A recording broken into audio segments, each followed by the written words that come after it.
all pay heed. The Lord Jehovah, has given unto you these 10 commandments for all to obey. Hello Satanists, sinners, atheists and just the generally curious. I'm Jobe and this is the Book of Job. Not most imaginative, but I think it works.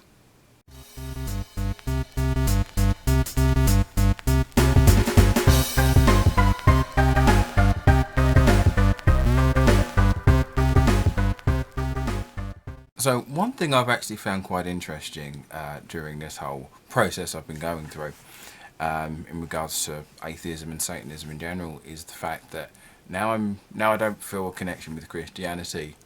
I now have a bigger interest in reading the Bible. Now I've never read it really growing up because my scenario was, just be a good enough person. Do you really need an entire book just to tell you to not be a dickhead?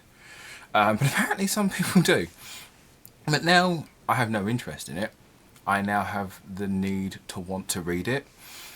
And I've been slowly making my way through, very slowly because of my dyslexia. But I also decided to read like segments of it. So of course one of the things I decided to read was the 10 Commandments. Not the whole section on Exodus in general, but just that list, because I was really curious as to see what it actually says, because I've got the King James version. I know there are other versions, but King James is the most well used version.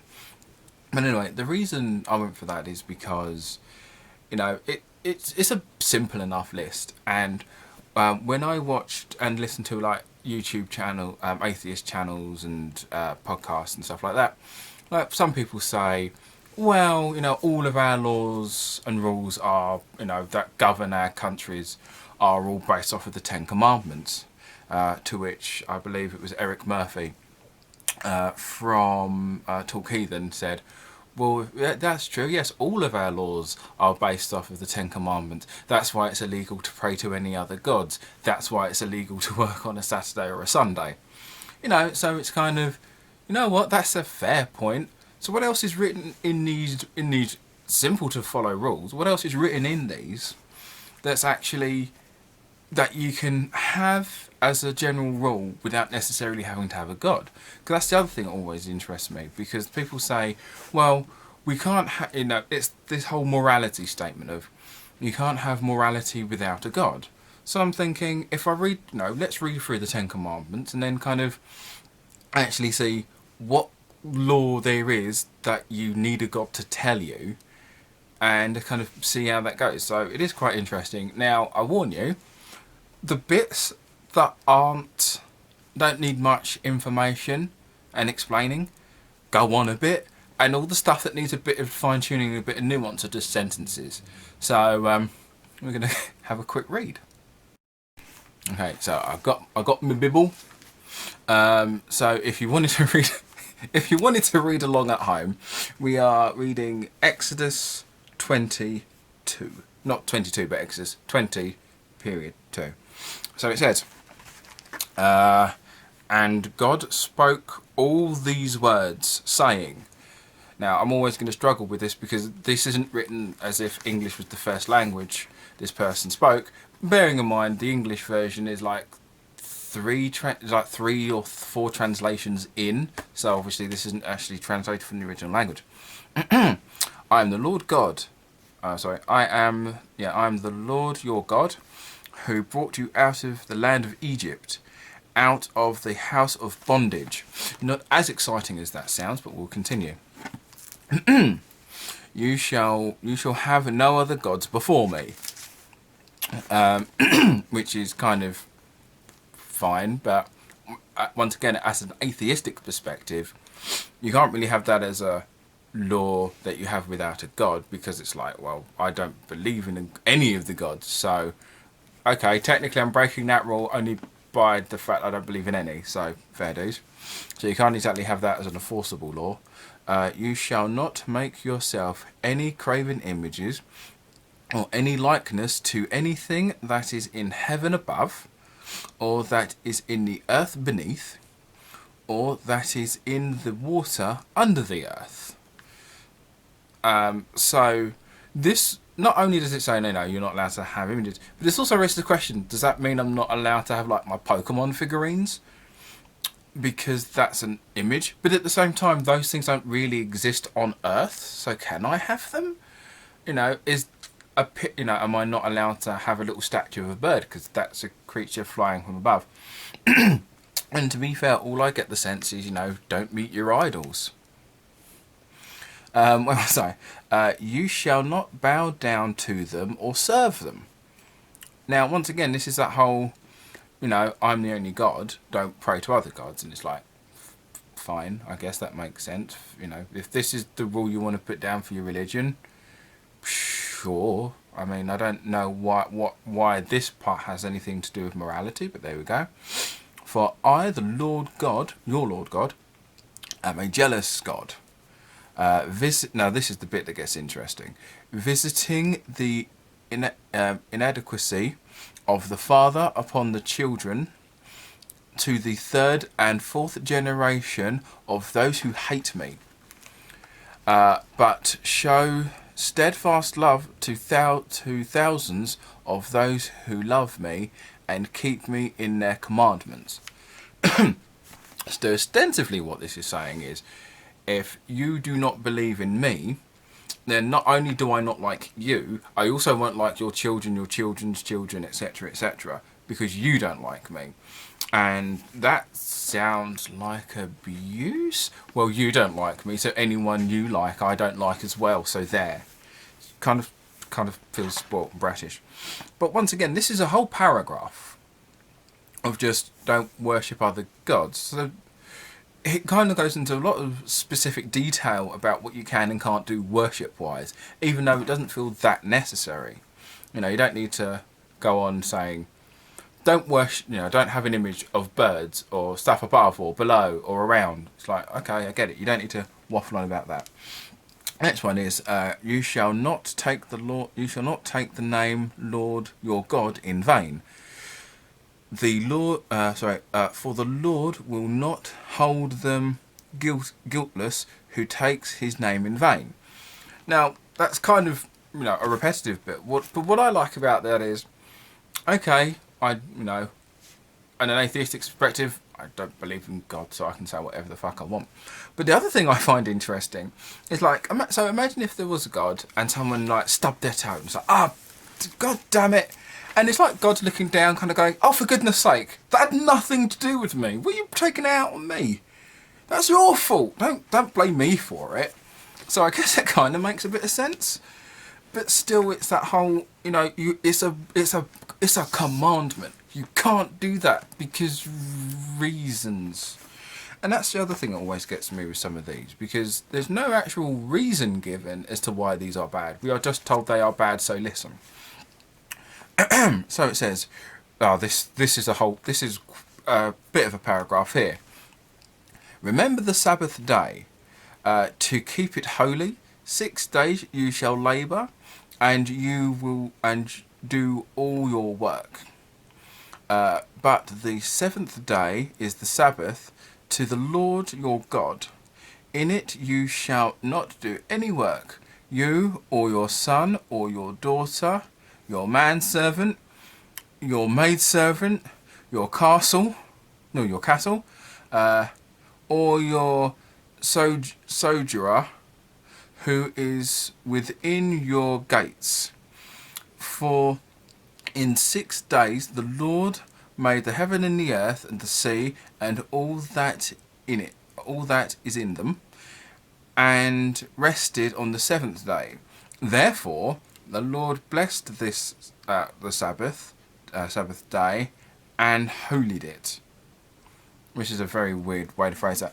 Now that's the thing that got me with this when I reread this, where it's like, you shall not work, your son will not work, your daughter won't work, your servant, your manservant, your cattle. And I'm reading all this and like, okay, we get it. No one stop working. Never mentioned anything about the wife, which is interesting, because I can imagine like, no one has to work, just no one, don't work on the Sabbath. except for the wife, because someone still has to cook the tea and make the sandwiches. And it's very of its time. Now, I love the fact that, so basically most of these laws are, I'm God, you'll listen to me and not anyone else. And because I sat down on my ass after so many days, you get to do the same thing because I did it, because it's all about me. Jesus. Yeah, so basically none of these are actually applicable to human lives at all. These aren't rules that you go by day to day. Okay, we swear. Alright. So I can say piss, but I can't say Jesus. That's a bit weird. But, you know, these aren't exactly rules to govern your rules you should govern your life around. Honour thy father and your mother, that your days may be long in the land which Lord your God has given us. Now, this kind of confuses me, because I get the concept of, you know, respect your parents, you know, within reason, you know, don't respect someone who doesn't show you respect at all. You know, because I know a lot of people have very bad relationships with their families. But I like the fact it's because it will make your life long. Will it? Really? Because I get on with my folks well enough. I don't think my life's going to get any longer because of it. Now the next 4 lines are basically, now these are just the sentence ones, but these are the more important ones, I find. But for some reason these are just like super short. Thou shalt not kill, thou shalt not commit adultery, thou shalt not steal, thou shalt not bear false witness against your neighbour. Now, think about it. So think about it this way. We've had paragraphs saying, don't say bad things about God. Sit down on a Saturday or Sunday, you know, depending on if it's Christian or Jewish. And we've got paragraphs talking about the most mundane things. But now we come to the bit that's kind of important, and it's just a single sentence with no nuance. Thou shalt not kill. Okay, that's simple enough. But then, what if I'm walking down the street and I'm being attacked and they're threatening, and my life is being threatened? Am I now not allowed to defend myself? Or am I just supposed to just let it I mean, stuff like that is always kind of weird. And then you get the flip side of the concept of thou shalt not kill. Oh, and unless someone's broken the law, then you can stone them to death. That's fine. Capital punishment, A-okay. Even though it's a simple enough sentence of that you shouldn't. Now, with the shouldn't commit adultery. Now, that's relatively simple. If you're married, don't go off with someone else. Fair enough. But before I picked up the Bible to read this, I was talking to a friend and looked this up online. And it's like a website that was basically saying, oh, here's the nuance behind it. Adultery, which means, you know, don't have sex outside of marriage. And it's kind of, not, you know, in the word adultery is very specific, but they're like, don't have sex outside of marriage. And I'm like, okay, don't have sex outside of your marriage, fine. And then they're going to mean, oh, that means you can't have sex before you're married. It doesn't. And then it's like, you shouldn't have sex before you're married. Then it's like, you shouldn't have sex with animals, the dead. And I'm like, oh, okay, I agree with you on those 2 parts, but I don't think that counts as adultery. And then this website went on to then say, it then also means, seeing as you can't get, you know, seeing as you're not allowed, seeing as it's sex outside of marriage, homosexuality, that's why homosexuality is bad, because you can't, because it's not marriage, so therefore it's adultery, because it's fornication. So basically this website basically said adultery also means fornication, and fornication counts under no homosexual sex, because that's fornication, which is adultery, which it isn't. And then it's, so therefore, no masturbation, because that's fornication, which means it's adultery. And I'm like, no, it doesn't. Adultery is a very specific thing and means something very specific to one circumstance. It doesn't mean all of this other thing. You can't just get one word, redefine it slightly to say this word equals this, which then means anything under this means this. That's not how that works. And the other thing I always find interesting about the adultery bit is because obviously in the time this was written, men almost never got punished for this sort of thing. Because if the woman is married and commits adultery, how dare she do that to her husband, this and this, let's stone her. And then the flip side is, what, a married man committed adultery with this woman? Well, doesn't she know he's married? How dare she tempt him away from his wife? So yeah. So to be fair, I don't think you need a God to tell you not to kill, because we know what it's like to live and we enjoy living, and we're also a species that suffers grief as well, so we'll miss the people who get killed. So yeah, I can understand that being a law. You don't need a God to tell you stabbing a bloke is bad. Committing adultery, I mean, it's not great, but it's not illegal. You know, I mean, let's put it this way: if committing adultery was illegal, a lot of famous people would be in prison. I'm not picking anyone in particular, only because he should be leaving that big white house soon. Thou shalt not steal. You know, I've got this phone. I like the idea of it not being nicked. You know, that's just understanding other humans. Basically, and the shall not bear false witness. Essentially, don't lie. But I don't know why that needs to be a commandment by God. Don't lie. It's not good. It's like, yeah, of course it's not, because, you know. Anyway.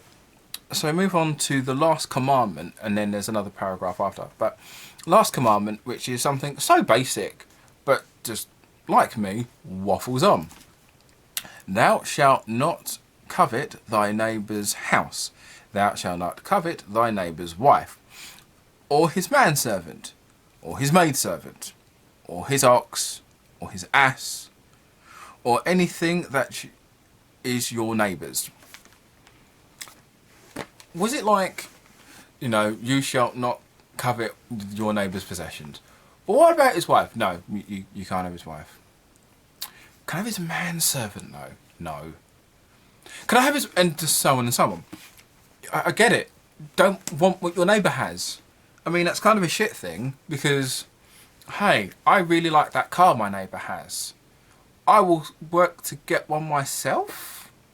You know, I can want something that someone else has, and you work towards getting that yourself. You can want something. You can want something that someone else has. That's how people... I mean, hell, we have capitalism. Capitalism is basically thriving on the fact of wanting something you don't have. There's nothing morally wrong in wanting something you don't have. It's morally wrong if you try and then take it rather than earn it and buy it or what have you. But yeah, there's nothing wrong in really wanting something. Now, I'm going to read this last bit. It's not a commandment, but it just kind of goes to show the sort of message it wants to bring. And it says, now then, all the people perceived the lightnings, and this is how it's written, the thunderings and the lightnings, and the sound of the trumpet, and the mountain smokes. The people were afraid and trembled, and they stood afar off. And Moses said, you speak to us, and we will hear. But let not God speak to us, lest we die. And Moses said to the people, do not fear. Don't worry. There's massive smoking mountain trumpets and bloody thunder and lightning. Don't worry. To this natural event that's going to cause chaos. And all right, I do not fear, for God has come to prove you that that the fear of Him may be before your eyes, that you must not sin.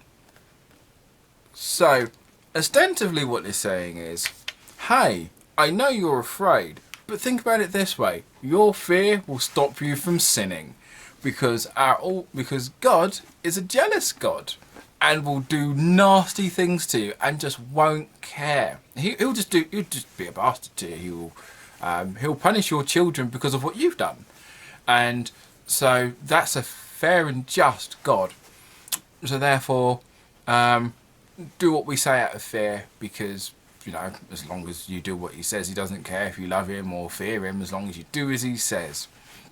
Yeah, so that's me reading the 10 Commandments from the King James Bible. The other version, other copies are available.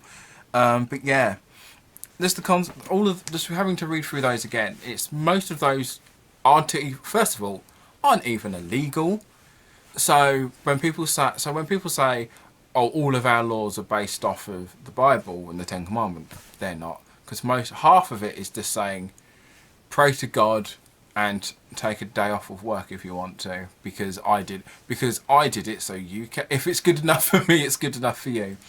And the whole, don't lie, you've got perjury, of course, but that's under particular circumstances. No one's going to be arrested for saying that they slept with someone when they didn't, So when people say stuff like, if someone comes to you and say, all of our laws are based off these 10 Commandments, like, well, some of them are, not all of them. And you don't need God to tell you that stealing stuff is bad and shooting a person is also bad.